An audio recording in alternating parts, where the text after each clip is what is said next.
पता नहीं एलएमएस क्यों क्यों नहीं चल रहा है। एलएमएस की भी प्रॉब्लम है।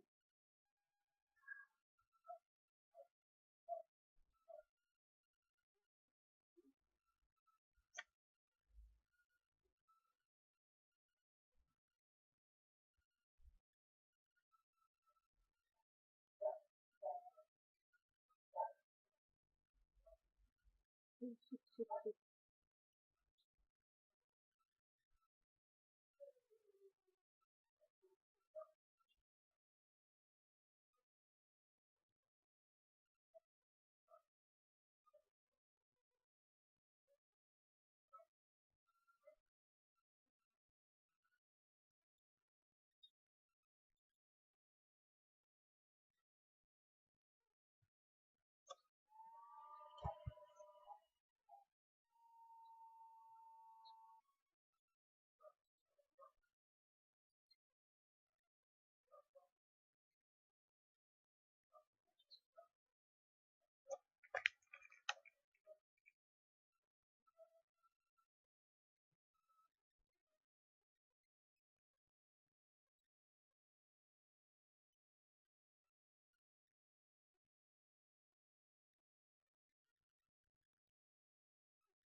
So, dear students, Assalamu alaikum. I'm sorry today internet was not working properly, and due to this reason we are starting our Zoom discussion a little bit late. So, in this Zoom discussion we have to discuss about our three topics. Three lectures of a topic amino acid metabolism that we have studied in this week. So first we discuss about the amino acid catabolism, then the amino acid gene biosynthesis and catabolism, and then we will be discussing about that what are bioenergetics. So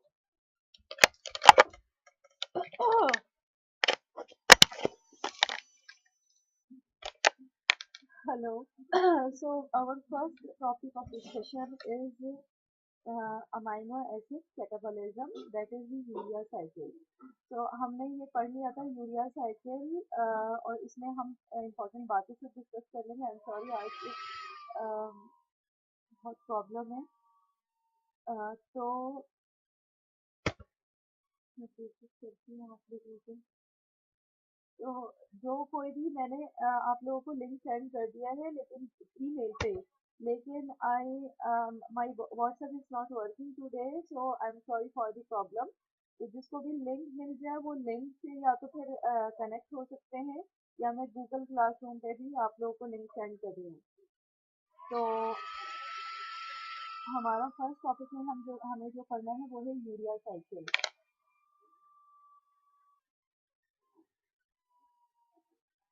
urea cycle में हमें इस lecture में देखना है कि urea cycle कहाँ से start होती है. एक्चुअली जब हमने अमाइनो एसिड की कैटाबॉलिज्म पढ़ी थी,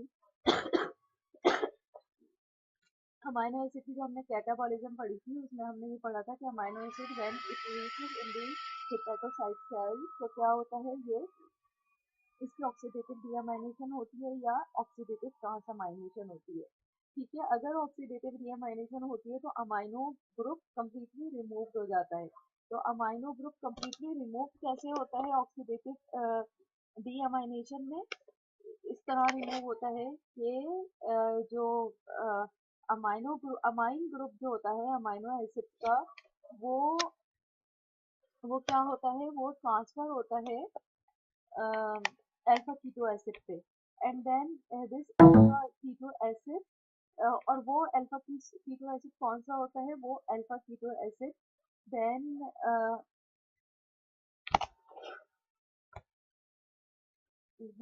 problem. So the oxidative deamination में क्या होता है, amine group of amino acid completely remove हो जाता है. How it remove? It is amine group जो है वो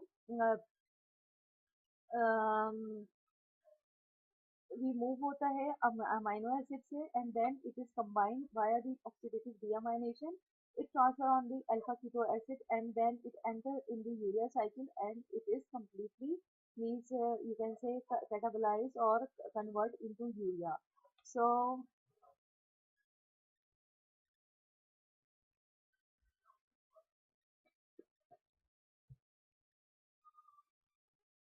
क्या होता है,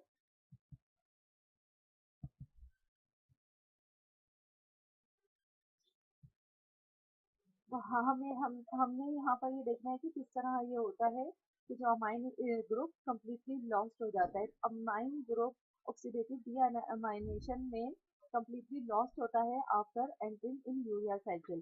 तो इसमें पहले क्या होता है कि जो हमारा अमाइन ग्रुप होता है अमाइनो एसिड का, वो कंबाइन होता है कार्बन डाइऑक्साइड से, और कंबाइन होकर कंडेंसेशन के बाद बनाता है carbamoyl phosphate. Then this carbamoyl phosphate would convert into citrulline. How it convert into citrulline? It combined with ornithine, and then with the help of the enzyme ornithine transcarbamylase, and it convert into citrulline. So from where this ornithine is coming, basic thing is that ornithine ये जो इस ornithine इस कार्बामाइल phosphate जो यहाँ पर है, इससे पहले एक और कार्बामाइल फॉस्फेट का मॉलिक्यूल यहाँ पर होगा, जो कि एक अनदर अमाइन ग्रुप से कार्बन डाइऑक्साइड की जो कंडेंसेशन होगी उससे बना होगा। तो वो कार्बामाइल फॉस्फेट क्या होता है कि इसमें एंटर हो जाता है यूरिया साइकिल में, और एंटर होने के बाद जो कम्प्लीटली कैटाबलाइज होता है और completely convert after conversion of urea क्या होता है, ये ऑर्निथीन बनता है। तो इस ऑर्निथीन के साथ अनदर सेकंड मॉलिक्यूल जो होता है कार्बामाइल phosphate that condense and with the help of enzyme ornithine transcarbamylase and convert into citrulline.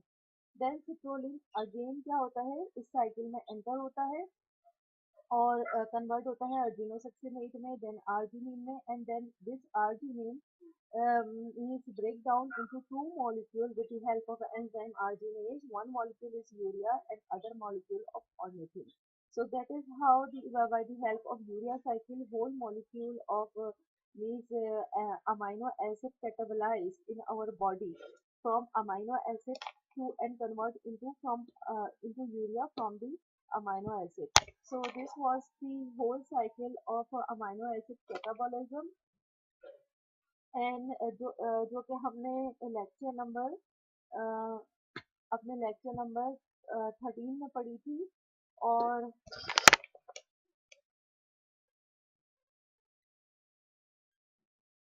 हाँ, तो दो लेक्चर नंबर 13 में पढ़ी थी। इसके बाद मैं आपकी ये जूम मीटिंग इसलिए कर रही हूँ यहाँ पर रिकॉर्ड, क्योंकि यहाँ पर बहुत इंटरनेट का इशू है, तो बहुत सारे स्टूडेंट्स आप में से ऐड नहीं हो पा रहे मेरे पास। ठीक है, तो काइंडली आप लोग ये जूम डिस्कशन सुन लीजिएगा कि इसमें हमने क्या किया है, क्या डिस्कस किया है। और दूसरा हमारा लेक्चर था लेक्चर नंबर 14, ये था इट्स अबाउट हीम की मेटाबॉलिज्म। तो व्हाट आर दी हीम, सबसे पहले हीम पोरफायरिन कंपाउंड की मेटाबॉलिज्म। तो व्हाट आर, सबसे पहले हमें पढ़ना है कि पोरफायरिन कंपाउंड क्या होते हैं। एक्चुअली पोरफायरिन कंपाउंड जो होते हैं, ये पोरफायरिन कंपाउंड क्या होते हैं और क्यों हमारी बॉडी में ही इम्पोर्टेंट होते हैं। तो पोरफायरिन कंपाउंड क्या होते हैं, these are the heterocyclic organic compound and इनका स्ट्रक्चर कुछ इस तरह से होता है। And this is porphin ring, this is in ये स्लाइड में ओनली पोरफिन रिंग दिखाया है। ठीक है, इफ यहाँ पर अगर पोरफिन क्या होता है, पोरफिन होता है heterocyclic ring that is having four pyrrole ring, and these four pyrrole ring are connect with each other with the methane bridge. So हम यहाँ पर देख रहे हैं ये मीथेन ब्रिज है और ये वन पोरफिन पायरोल रिंग है, सेकंड है, थर्ड है, फोर्थ है। तो पोरफिन जो रिंग, फोर फायरिंग कंपाउंड जो होते हैं वो बेस करते हैं पोरफिन रिंग पे। और यहाँ पर इस स्लाइड में पोरफिन रिंग है। पोरफिन रिंग क्या होता है, सबसे पहले हमें इस लेक्चर को समझने के लिए ये समझना होगा कि पोरफिन रिंग क्या होता है। पोरफिन रिंग जो होता है वो एक ऑर्गेनिक हेटेरोसाइक्लिक रिंग होता है जिसमें चार जो है वो पायरोल रिंग्स होते हैं। ये दिस रिंग जो है वो पायरोल का रिंग है। ठीक है, तो ये 1 2 3 4 ये पायरोल रिंग चार होते हैं इसके अंदर, जो कि मीथेन ब्रिज से अटैच होते हैं। तो ये ऐसा हेटेरोसाइक्लिक मॉलिक्यूल, हेटेरोसाइक्लिक एरोमेटिक और ऑर्गेनिक मॉलिक्यूल जिसमें चार पायरोल रिंग एक दूसरे से इंटरकनेक्टेड हो मीथेन ब्रिज से, तो इसको हम कहते हैं पोरफिन रिंग। अब ये हेटेरोसाइक्लिक भी है, हम यहाँ पर देख सकते हैं कि ये साइक्लिक है, ये साइक्लिक है। हेटेरोसाइक्लिक मीन्स डिफरेंट एटम्स होते हैं इसमें, and then alternative double bond होते हैं। एरोमेटिक है इसलिए क्योंकि इसमें ऑल्टरनेटिव डबल बॉन्ड्स है। ठीक है, तो ये पायरोल रिंग है। अब इस पोरफिन रिंग है, अगर इस ये पोरफिन रिंग है, अगर इस पोरफिन में अम, अगर इस पोर्शन में अगर इसका डिफरेंट नेम्स होते हैं on the basis of the atom that is substituted in the middle of this ring with the coordination of this nitrogen atom. तो अगर यहाँ पर इस पोर्शन रिंग में अगर जिंक होगा तो वो जिंक पोर्शन होगा, अगर आयरन होगा तो वो आयरन पोर्शन होगा और हीम पोर्शन होगा। ठीक है, तो यहाँ हम ये देखते हैं कि फॉर एग्जांपल अगर हम यहाँ पर ये देख रहे हैं कि यहाँ पर ये जिंक है, इसमें इस पोर्शन जो रिंग है,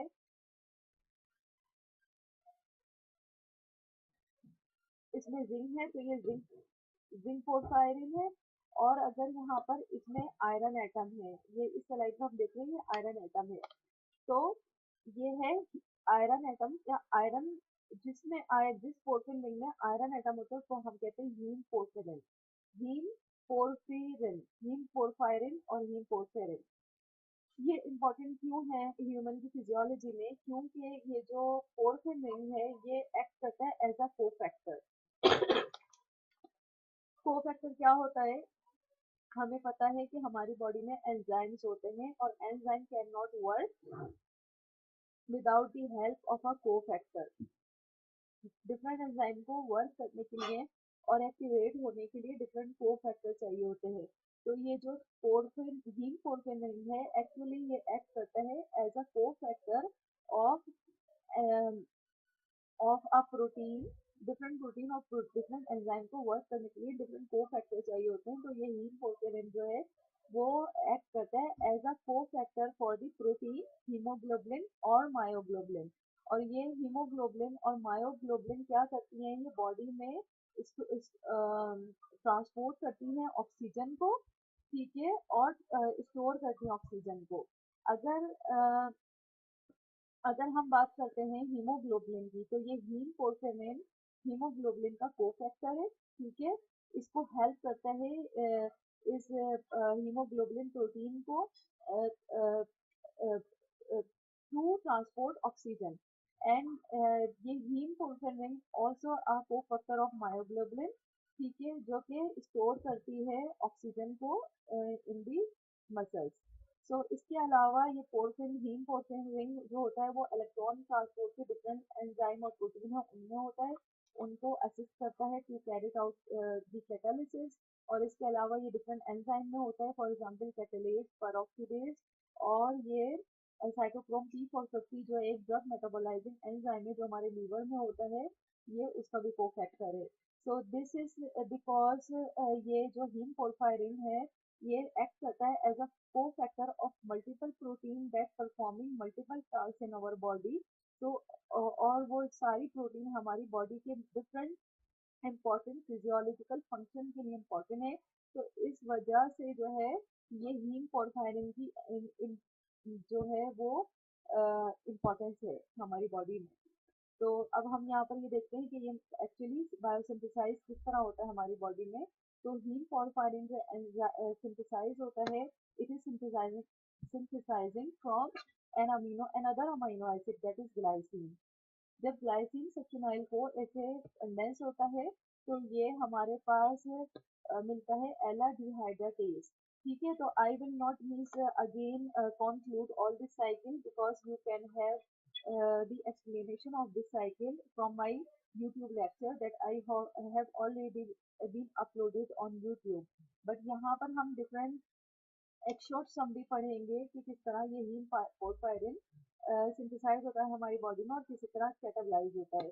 तो ये एक्चुअली आपको सिर्फ ये बातें याद रखनी है कि ये किस तरह कैटाबलाइज होता है। ये ग्लाइसिन से कैटाबलाइज होता है, ये ग्लाइसिन से बायोसिंथेसाइज होता है और कंडेंस होता है सक्सिनाइल कोए से। तो सक्सिनाइल को एंड ग्लाइसिन ये इसके प्रिकर्सर है, ठीक है। और हीम पोर्फायरिन में क्या होता है, जो मिडिल एटम होता है वो आयरन होता है, ठीक है। और हीम पोर्फायरिन की बायोसिंथेसिस के डिफरेंट एंजाइम है, फॉर एग्जांपल पीबीजी डियामाइनेज एंड यूबीजी 3 डिकार्बोक्सिलेज। ये दो जो एंजाइम है ये बहुत इंपॉर्टेंट एंजाइम है। इनकी डेफिशिएंसी की वजह से डिजीज होती है। ये यूपीजी 3 डिकार्बोक्सिलेज की डेफिशिएंसी की वजह से स्किन डिजीज होती है जिसको कहते हैं प्रोफाइरिया कुटेनिया टेरेडा। इसमें क्या होता है, स्किन ब्लस्टर होती है and skin is sensitive for sunlight. However, BPG deaminase जो है इसकी डेफिशिएंसी से होती है एक्यूट इंटरमिटेंट पोर्फायरिया। तो ये था बायोसिंथेसिस के बारे में। और यहाँ से ये हम यहाँ इस स्लाइड में देखेंगे कि किस तरह कैटाबलाइज होता है हीम पोर्फायरिन इन आवर बॉडी में। जो भी हमारे बॉडी में हीम पोर्फायरिन होता है जब ये अपना वर्क परफॉर्म कर लेता है, मीन्स इसका क्या काम है कि ऑक्सीजन को ट्रांसपोर्ट करता है। जब ये ऑक्सीजन ट्रांसपोर्ट कर लेता है और इसका काम क्या है, ये ऑक्सीजन को स्टोर करता है। जब ये ऑक्सीजन को स्टोर कर लेता है या एक्सिस अबाउट हीट पोर्फायरिन होता है हमारी बॉडी में, तो वो फिर कैटाबलाइज हो जाता है इनटू बिलियरुबिन, एंड बिलियरुबिन हमारी बॉडी से स्प्लिट आउट हो जाता है थ्रू यूरिन। तो ये बिलियरुबिन में किस तरह कन्वर्ट होता है और किस तरह कैटाबलाइज होता है via the action of different enzyme, जिसमें ऑक्सीडेशन रिडक्शन के थ्रू ये एंजाइम एक्ट करते हैं via the oxidation and reduction and convert the haem porphyrin into bilirubin. और इसमें दो एंजाइम इंपॉर्टेंट होते हैं, एक होता है हीम ऑक्सीजनेज और एक होता है बिलिवर्डिन reductase. So whenever you encounter any enzyme in that you find the name of oxygenase or the reductase, so it means these are the enzyme of oxidation and reduction. तो finally इस slide को देख के आपको क्या समझना है कि हीम पोरफायरिन कैटाबलाइज होता है बिलोरुबिन में via the reaction of oxidation and reduction, and for this oxidation and reduction what enzyme takes help for the oxidation, heme oxygenase help, and for the reduction bilirubin reductase help. So that is how this heme porphyrin would be catabolized. And for the more information, you can go through this link or and further study. So this was the lecture number 13 14, and अब हम करेंगे lecture number 15 के बारे में। Excuse me, lecture number 15 में हमने क्या पढ़ना है? हमें लेक्चर नंबर 15 में ये पढ़ना है कि क्या पढ़ना है हमें लेक्चर नंबर 15 में कि व्हाट इज बायो एनर्जेटिक्स। अच्छा, बायो एनर्जेटिक्स क्या है? सही। तो बायो एनर्जेटिक्स जो कुछ भी हम अभी तक प्रोटीन, कार्बोहाइड्रेट और लिपिड की मेटाबॉलिज्म में जो कुछ भी हम पढ़ चुके हैं, जितने भी पाथवेज पढ़ चुके हैं, उन पाथवेज में जो एनर्जी सिंथेसाइज होती है, ठीक है, सो इस सिंथेसिस जो एनर्जी की होती है इसको कहते हैं बायो एनर्जेटिक्स। ठीक है। अच्छा, अगर हम मोर स्पेसिफिकली बात कर लें कि व्हाट इज बायो एनर्जेटिक, तो एनर्जी किस फॉर्म में प्रोड्यूस होती है after the metabolism, during the metabolism of all the pathways of protein, carbohydrate and fat, the energy synthesise in the form of ATP. ठीक है। तो एटीपी में energy कहाँ होती है? एटीपी में एनर्जी एक्चुअली स्टोर्ड होती है फॉस्फोडाइस्टर बॉन्ड में। ठीक है। और ये फॉस्फोडाइस्टर बॉन्ड कहाँ होते हैं? ठीक है, ये मैं आपको यहाँ से for more clarification I would show you the phosphodiester bond. Actually phosphodiester bond कहाँ होते हैं एटीपी में? phosphodiester bond डिफरेंट जो हमारे पीआई फॉस्फोराइल ग्रुप होते हैं एटीपी में, दो फॉस्फोराइल ग्रुप को एक साथ जोड़ते हैं, वो फॉस्फोडाइस्टर बॉन्ड होते हैं। ठीक है।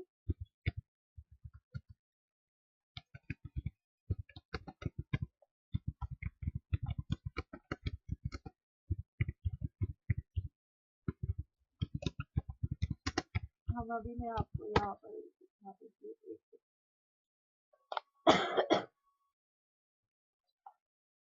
तो जो फॉस्फोडाइस्टर बॉन्ड होते हैं, ठीक है, तो ये phosphodiester bond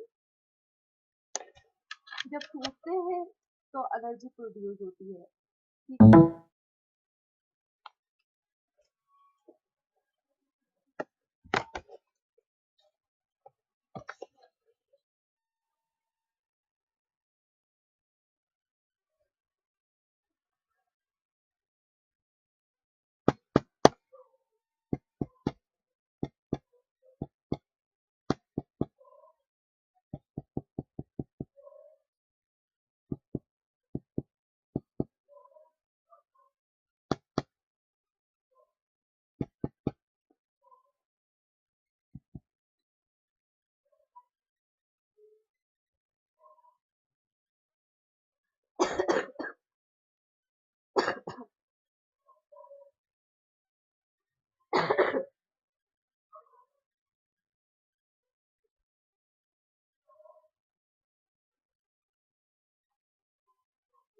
I will send you another link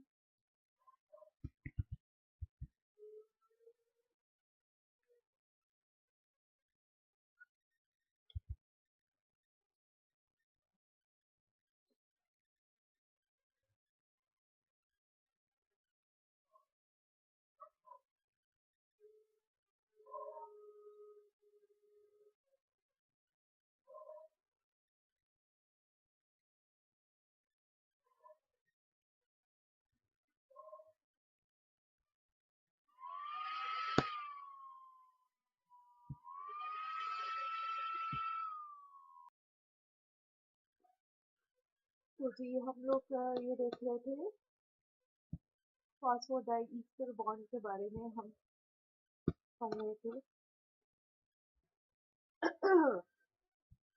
तो मैं ये दिखाना चाह रही थी कि फॉस्फोडाइईस्टर बॉन्ड में एटीपी में एनर्जी कैसे सेव होती है और किस तरह हमें एटीपी से एनर्जी मिलती है।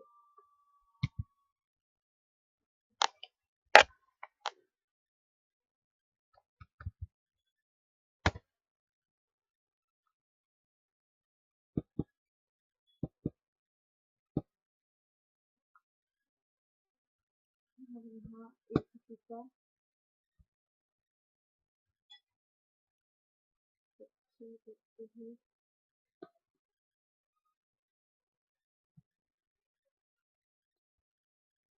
सबको ईमेल कर दिए, पता नहीं आप लोग किधर है। यहाँ हम ये देखते हैं, ये देखिए, ये एटीपी का मॉलिक्यूल है, ठीक है। यहाँ देखिए आप लोग, ये एटीपी है,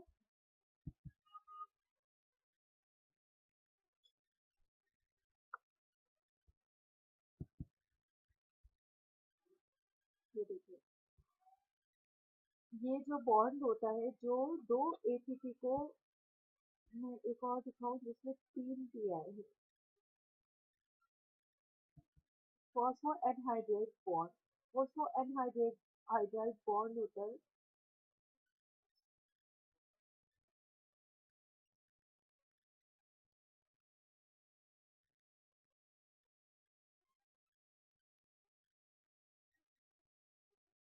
ये देखिए।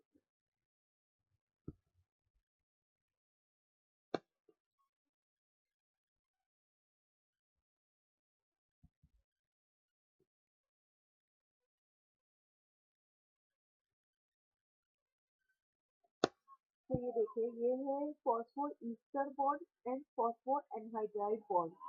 ये तीन जो फॉस्फोराइल ग्रुप होते हैं उनको जोड़ता है, ठीक है। फॉस्फोराइल और फॉस्फेट ग्रुप क्या होता है, सबसे पहले आपको इसमें डिफरेंस पता होना चाहिए। फॉस्फेट ग्रुप वो होता है जिसमें एक पीओ होगा, फॉस्फेट एटम होगा जो कि 4 ऑक्सीजन से अटैच होगा, तो वो फॉस्फेट ग्रुप होगा। लेकिन अगर उसमें से एक ऑक्सीजन रिमूव हो जाएगा, यानी कि जब फॉस्फेट ग्रुप, एक फॉस्फेट एटम 3 ऑक्सीजन से अटैच हो, तो इसे फॉस्फोराइल ग्रुप कहते हैं, ठीक है। तो ये फॉस्फो एनहाइड्राइड बॉन्ड जो होता है वो एक फॉस्फेट और ऑक्सीजन के बीच में होता है, या हम दूसरे वर्ड्स में ये कह सकते हैं कि फॉस्फो एनहाइड्राइड बॉन्ड जो है दो फॉस्फेट एटम और या अ, दो अ, दो फॉस्फेट एटम को जोड़ता है, ठीक है। दो फॉस्फेट एटम जो है वो उनको एक साथ जोड़ता है, ये होता है फॉस्फो एनहाइड्राइड बॉन्ड। और फॉस्फो ईस्टर बॉन्ड जो है वो फॉस्फेट को ऑक्सीजन से जोड़ता है। तो ये दोनों बॉन्ड कहाँ होते हैं, ये होते हैं एटीपी के मॉलिक्यूल में। Here we can see here this diagram.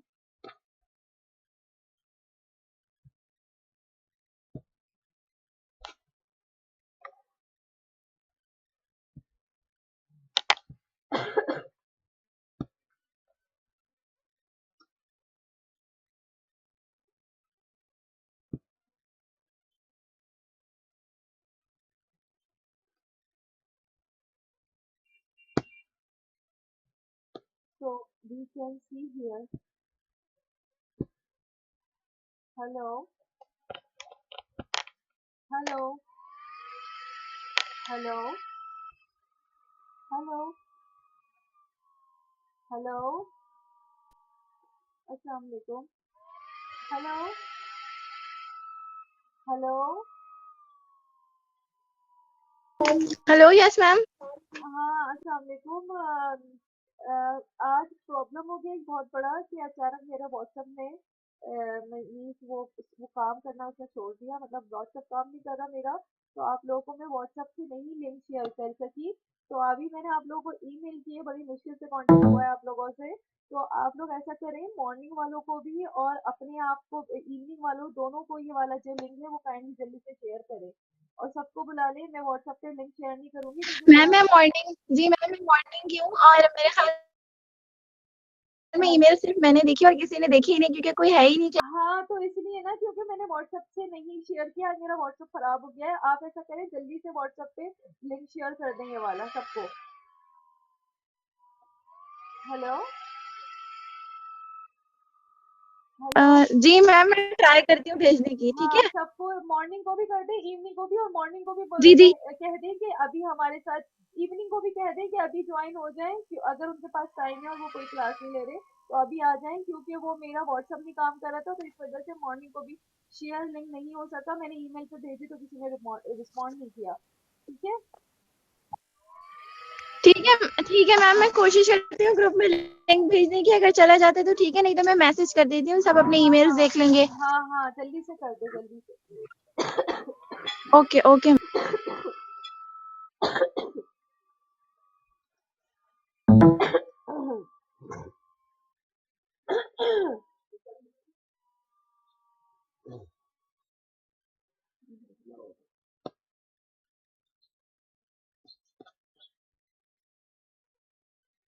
तो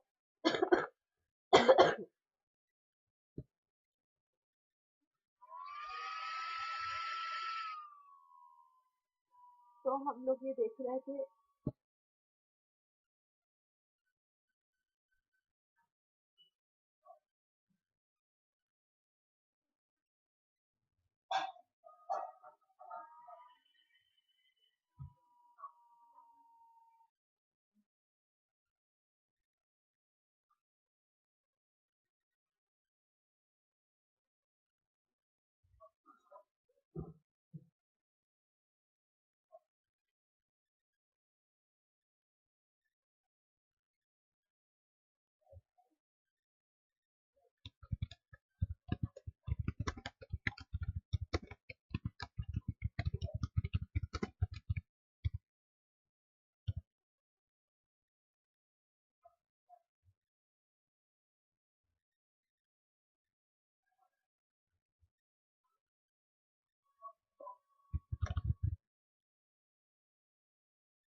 So, dear students, Assalamu alaikum. I'm sorry today internet was not working properly, and due to this reason we are starting our Zoom discussion a little bit late.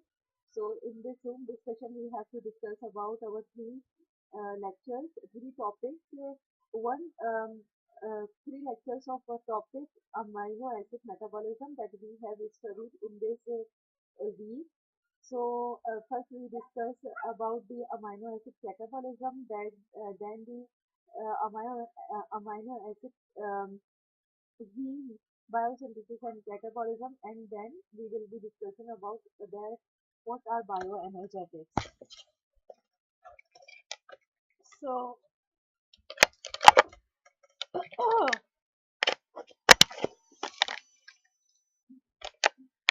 hello.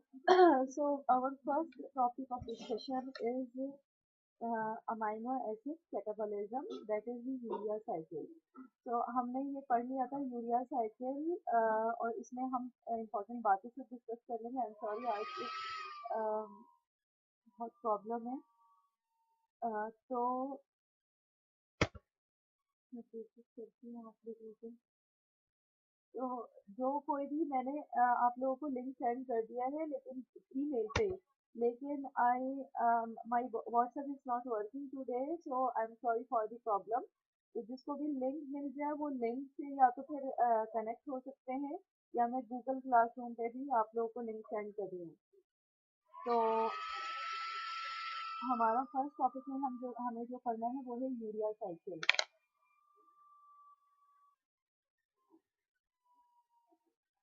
Urea cycle में urea cycle हमें इस lecture में देखना है कि urea cycle कहाँ से start होती है। एक्चुअली जब हमने अमाइनो एसिड की कैटाबॉलिज्म पढ़ी थी, अमाइनो एसिड की जो हमने कैटाबॉलिज्म पढ़ी थी, उसमें हमने ये पढ़ा था कि amino acid when it reaches in the hepatocyte cell, तो क्या होता है ये इसकी ऑक्सीडेटिव डीअमाइनेशन होती है या ऑक्सीडेटिव ट्रांसअमाइनेशन होती है। ठीक है, अगर ऑक्सीडेटिव डीअमाइनेशन होती है तो अमाइनो ग्रुप कंप्लीटली रिमूव हो जाता है। तो अमाइनो ग्रुप कंप्लीटली रिमूव कैसे होता है ऑक्सीडेटिव डीअमाइनेशन में? इस तरह रिमूव होता है कि जो अमाइन ग्रुप जो होता है अमाइनो एसिड का, वो वो क्या होता है, वो ट्रांसफर होता है अल्फा कीटो एसिड पे। And then this alpha keto acid, और वो अल्फा कीटो एसिड कौन सा होता है, वो alpha keto acid then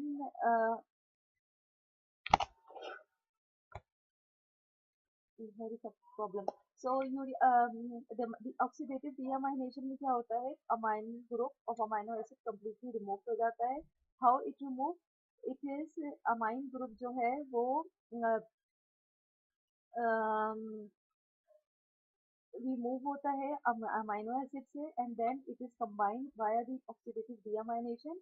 It transfer on the alpha keto acid and then it enter in the urea cycle and it is completely means you can say catabolize or convert into urea.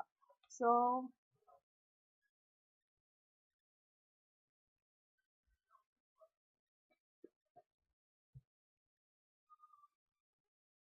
क्या होता है,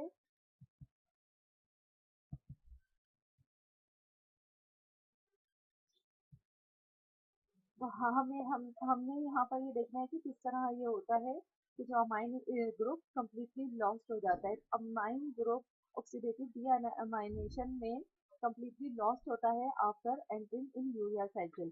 तो इसमें पहले क्या होता है कि जो हमारा अमाइन ग्रुप होता है अमाइनो एसिड का, वो कंबाइन होता है कार्बन डाइऑक्साइड से और कंबाइन होकर कंडेंसेशन के बाद बनाता है कार्बोमाइल फॉस्फेट।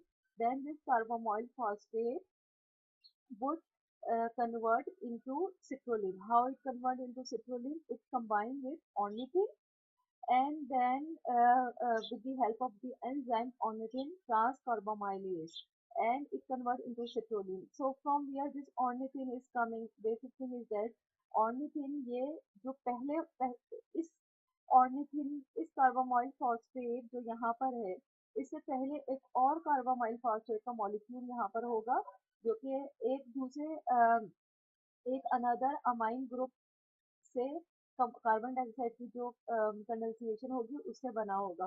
तो वो कार्बामाइल फॉस्फेट क्या होता है कि इसमें एंटर हो जाता है यूरिया साइकिल में, और एंटर होने के बाद जो कम्प्लीटली कैटाबलाइज होता है और completely convert after conversion of urea क्या होता है, ये ऑर्निथीन बनता है। तो इस ऑर्निथीन के साथ अनदर सेकंड मॉलिक्यूल जो होता है कार्बामाइल phosphate that condense and with the help of enzyme ornithine transcarbamylase and convert into citrulline.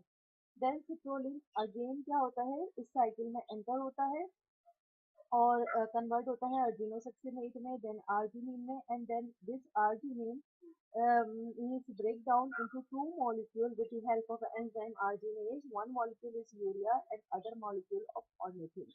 So that is how by the help of urea cycle whole molecule of amino acid catabolize in our body from amino acid to and convert into urea from the amino acid. So this was the whole cycle of amino acid catabolism, and जो कि हमने lecture number अपने lecture number 13 में पढ़ी थी। और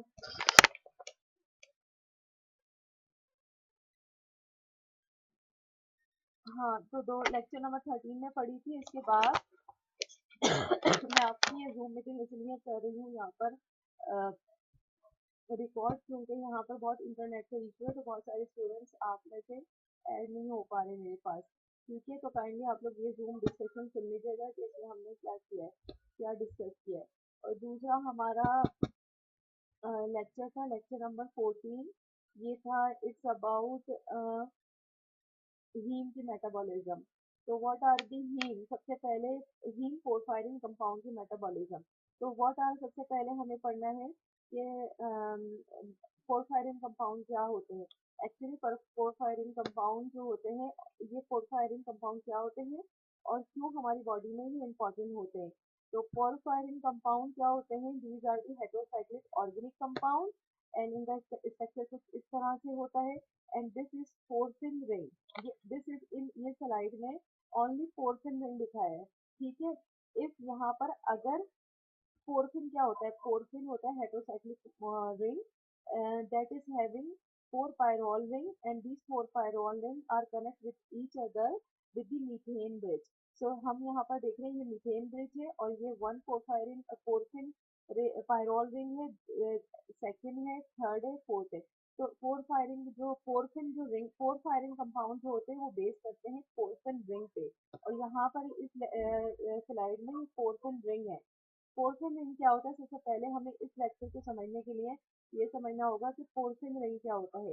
पोरफिन ring जो होता है वो एक ऑर्गेनिक हेटेरोसाइक्लिक रिंग होता है जिसमें चार जो है वो पायरोल रिंग्स होते हैं। ये दिस रिंग जो है वो पायरोल का रिंग है, ठीक है। तो ये एक दो तीन चार ये पायरोल रिंग चार होते हैं इसके अंदर जो कि मीथेन ब्रिज से अटैच होते हैं। तो ये ऐसा हेटेरोसाइक्लिक मॉलिक्यूल हेटेरोसाइक्लिक एरोमेटिक और ऑर्गेनिक मॉलिक्यूल जिसमें चार पायरोल रिंग एक दूसरे से इंटरकनेक्टेड हो मीथेन ब्रिज से, तो इसको हम कहते हैं पोरफिन रिंग। अब ये हेटेरोसाइक्लिक भी है, हम यहाँ पर देख सकते हैं कि ये साइक्लिक है। ये साइक्लिक है और हेटेरोसाइक्लिक मीन्स डिफरेंट एटम्स होते हैं इसमें and then alternative double bond होते हैं। एरोमेटिक है इसलिए क्योंकि इसमें ऑल्टरनेटिव डबल बॉन्ड्स है, ठीक है। तो ये पायरोल रिंग है।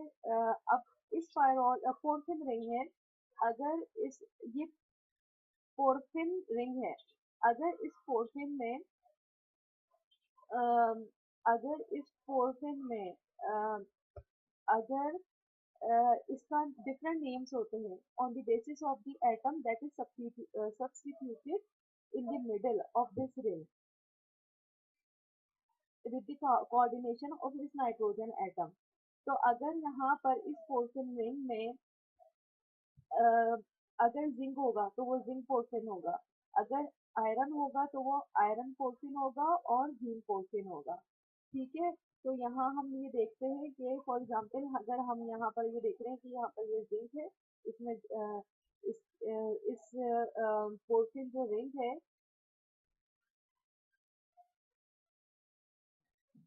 इसमें जिंक है तो ये जिंक पोरफायरिन है और अगर यहाँ पर इसमें आयरन एटम है, ये इस स्लाइड में हम देख रहे हैं ये आयरन एटम है, तो ये है आयरन एटम या आयरन जिस पोर्फिन रिंग में आयरन एटम होता है उसको हम कहते हैं haem porphyrin. Haem haem porphyrin और हीम पोरफिरिन। ये इम्पोर्टेंट क्यों है ह्यूमन की फिजियोलॉजी में? क्योंकि ये जो पोरफिन रिंग है ये एक्ट करता है एज अ कोफैक्टर। कोफैक्टर क्या होता है? हमें पता है कि हमारी बॉडी में एंजाइम्स होते हैं और enzyme can not work without the help of a cofactor. Different enzyme को वर्क करने के लिए और एक्टिवेट होने के लिए डिफरेंट कोफैक्टर चाहिए होते हैं। तो ये जो हीम पोरफिन रिंग है एक्चुअली ये एक्ट करता है as a cofactor of a protein.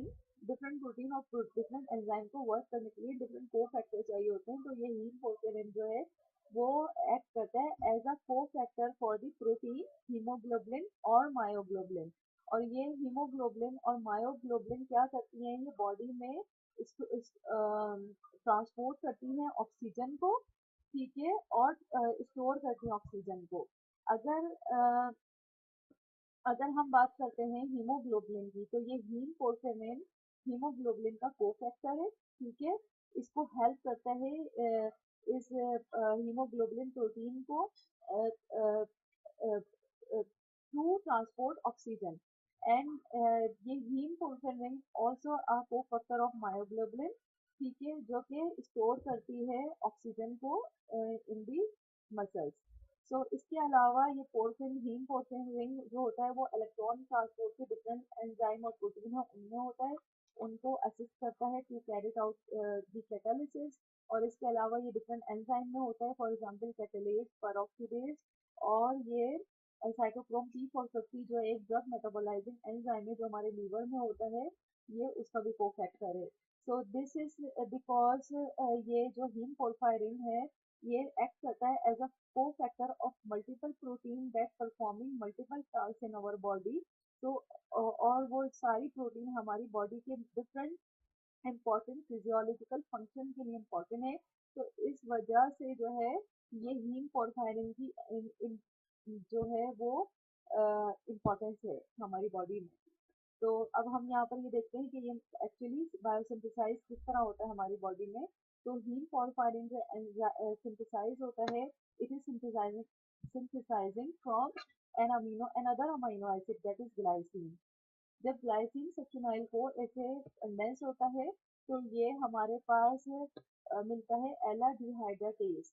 ठीक है, तो I will not miss again conclude all this cycle because you can have the explanation of this cycle from my YouTube lecture that I have already been uploaded on YouTube। but यहाँ पर हम different एक short सम भी पढ़ेंगे कि किस तरह ये हीम पोरफायरिन सिंथेसाइज होता है हमारी बॉडी में और किस तरह कैटाबलाइज होता है।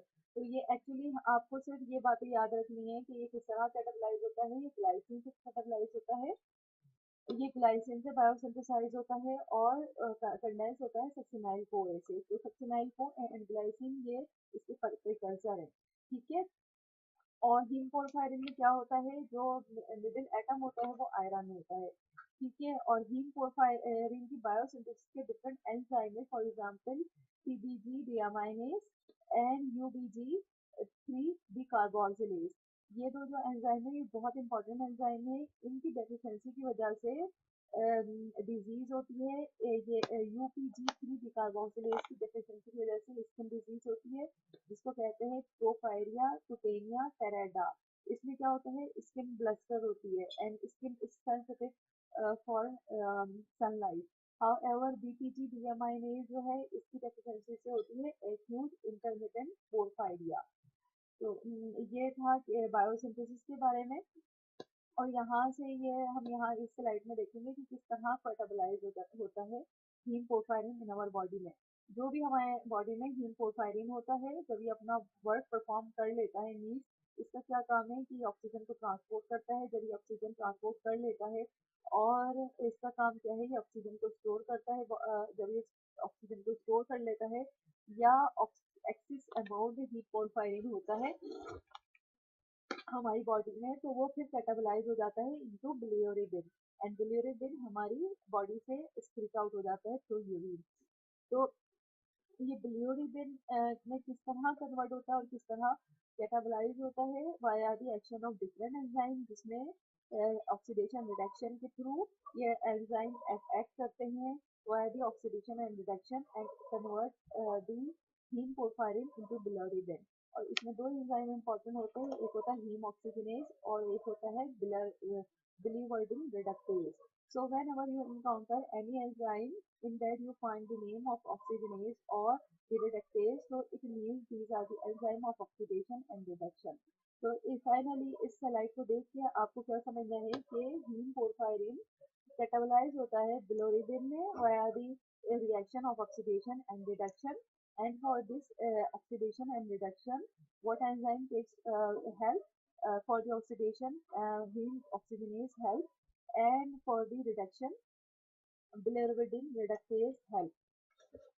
So that is how this heme porphyrin would be catabolized। And for the more information, you can go through this link or and further study। So this was the lecture number 14 and अब हम करेंगे lecture number 15 के बारे में। Excuse me, lecture number 15 में हमने क्या पढ़ना है? हमें लेक्चर नंबर 15 में ये पढ़ना है कि क्या पढ़ना है हमें लेक्चर नंबर 15 में कि व्हाट इज बायोएनर्जेटिक्स। अच्छा, बायोएनर्जेटिक्स क्या है? सही, तो बायोएनर्जेटिक्स जो कुछ भी हम अभी तक प्रोटीन कार्बोहाइड्रेट और लिपिड की मेटाबॉलिज्म में जो कुछ भी हम पढ़ चुके हैं, जितने भी पाथवेज पढ़ चुके हैं, उन पाथवेज में जो एनर्जी सिंथेसाइज होती है, ठीक है, सो इस सिंथेसिस जो एनर्जी की होती है इसको कहते हैं बायोएनर्जेटिक्स। ठीक है,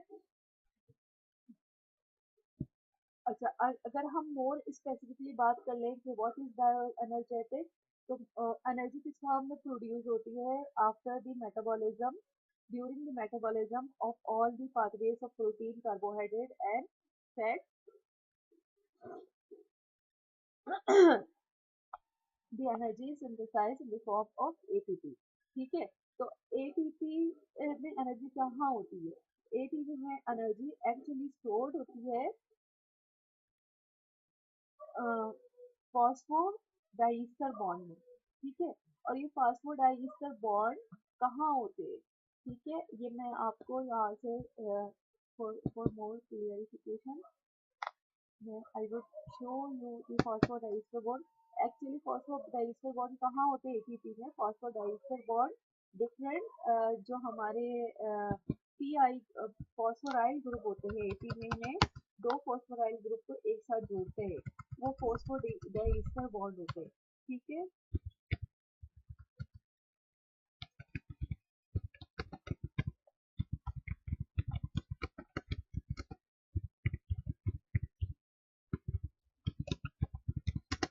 हम अभी मैं आपको यहाँ पर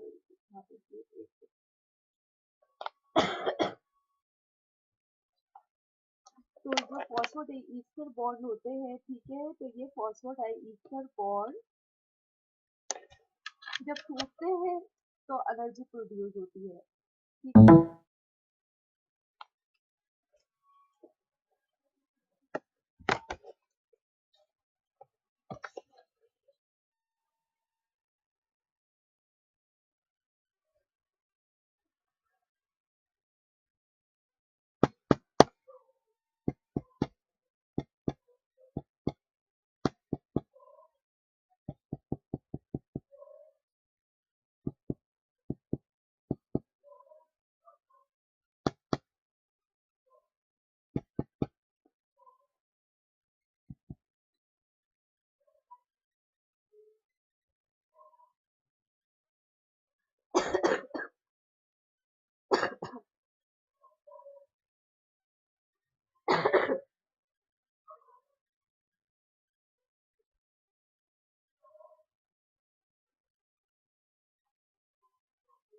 I will send you another link